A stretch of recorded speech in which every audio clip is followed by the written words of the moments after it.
بسم اللہ الرحمن الرحیم۔ ایک دفعہ دوران سفر اسٹیشن پر میرے استاد محترم اپنا بیگ بھول گئے۔ یہ اپنی فیملی کے ساتھ عید منانے کے لیے اپنی بہن کے گھر جا رہے تھے اور اسی بیگ میں ہی ان کی نقدی اور تمام زیورات وغیرہ تھے، حتیٰ کہ کرائے کے پیسے بھی اسی بیگ میں ہی تھے۔ جب یہ ریل گاڑی میں سوار کچھ سفر طے کر گئے تو انہیں یاد آیا کہ بیگ تو ہم اسٹیشن پر بھول گئے ہیں۔ گاڑی سے اترے اور انتہائی پریشانی کے عالم میں جب اسٹیشن پر آئے تو وہاں پر بیگ موجود نہیں تھا۔ یہ دونوں میاں بیوی بہت زیادہ پریشان ہو گئے۔ اتنے میں کیا دیکھتے ہیں کہ ایک رکشے والا ڈاکٹر اسرار احمد اپنے استاد محترم کا انتہائی ایمان افروز واقعہ بیان کرتے ہیں کہ جب آپ کا رزق حلال ہو اور آپ کا بھروسہ، آپ کا ایمان اللہ تعالیٰ پر ہو تو آپ کو دنیا کی کوئی بھی طاقت لوٹ نہیں سکتی۔ آپ لوگ دنیا کے کسی بھی کونے میں پہنچ جائیں تو اللہ تعالیٰ کی مرضی کے سوا آپ کو کوئی چیز نقصان نہیں پہنچا سکتی۔ انسان کے اوپر جب مشکلات آتی ہیں تو اسے صرف ایک ہی ذات ختم کر سکتی ہے اور وہ ہے اللہ تعالیٰ کی۔ انسان کو اللہ تعالیٰ سے نا امید نہیں ہونا چاہیے اور اس کی طرف رجوع کر کے اپنی مشکلات کو حل کروانا چاہیے۔ اللہ تعالیٰ ہر وقت آپ کی مدد کرتے ہیں اور وہ آپ کے ساتھ ہیں۔ اس لیے آپ پر جو بھی مشکل آتی ہے یہ صرف امتحان ہوتا ہے جس کے اندر آپ کو آزمایا جاتا ہے کہ آپ اس امتحان میں صبر کرتے ہیں یا نہیں۔ جو لوگ صبر کر جاتے ہیں وہ کامیاب ہو جاتے ہیں، جو صبر نہیں کرتے وہ مشکلات کا شکار ہو جاتے ہیں۔ ڈاکٹر اسرار احمد کہتے ہیں کہ یہ واقعہ میرے استاد محترم کی زندگی کا ہے جو انہوں نے مجھے سنایا تھا۔ اس دن سے لے کر آج تک میں نے اس واقعے کو اپنے پلے باندھ لیا اور اس واقعے کی نسبت سے مجھے ہمیشہ فائدہ ہوا اور میرا ایمان پختہ ہوا۔ میرا یقین اللہ پر اور بڑھتا چلا گیا اور میں نے کبھی رزق کی پریشانی نہیں لی۔ میری زندگی میں کوئی بھی نفع نقصان ہوا ہے تو میں نے ہمیشہ اللہ کا شکر ادا کیا ہے۔ فرماتے ہیں کہ واقعہ کچھ یوں ہے کہ ضلع ٹھٹھا میں میرے استاد محترم اور ان کی زوجہ اپنے بچوں کے ساتھ رہتے تھے۔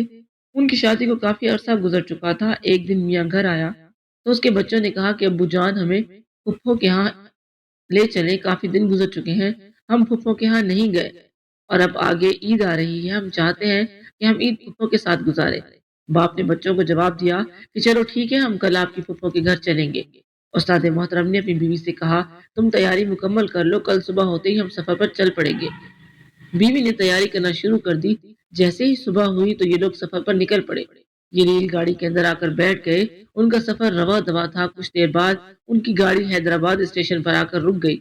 بے یقینی کے عالم اور بچوں کو سنبھالنے میں جلدی جلدی یہ لوگ اسٹیشن کے اوپر اپنا بیگ بھول گئے۔ ان کے بیگ کے اندر ہی سارے پیسے اور قیمتی زیورات تھے۔ یہ ابھی کچھ ہی فاصلے پر آگے نکلے ہی تھے تو ان کو بیگ یاد آ گیا کہ ہمارے پاس بیگ نہیں ہے۔ استاد محترم نے اپنی بیوی سے پوچھا کہ بیگ کہاں گیا؟ بیوی نے کہا کہ بیگ کو پیچھے اسٹیشن پر بھول آئے ہیں، میں نے سمجھا ہوا تھا کہ بیگ آپ نے اٹھا لیا ہوگا۔ استاد محترم نے جواب دیا کہ نہیں، میں نے بھی بیگ نہیں اٹھایا۔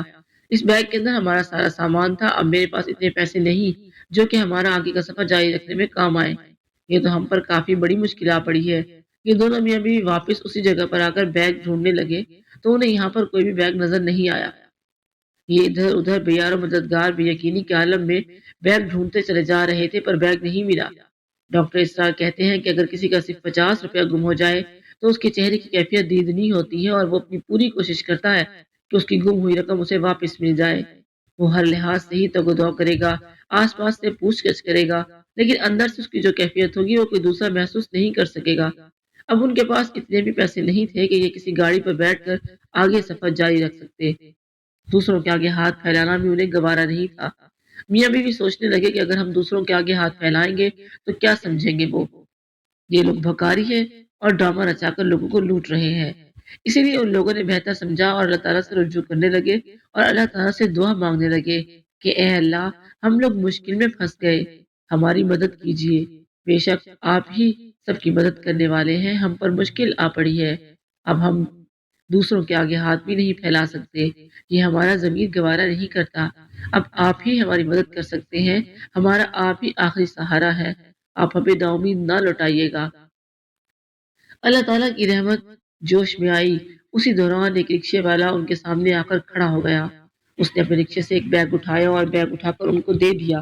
جب ان میاں بیوی نے دیکھا کہ یہ رکشے والا ہمیں بیگ دے رہا ہے تو ان کے ہوش قطع ہو گئے۔ یہ سوچنے لگے کہ یہ تو ہمارا بیگ ہے، وہی رکشے والا واپس لینے کیوں آیا ہوگا؟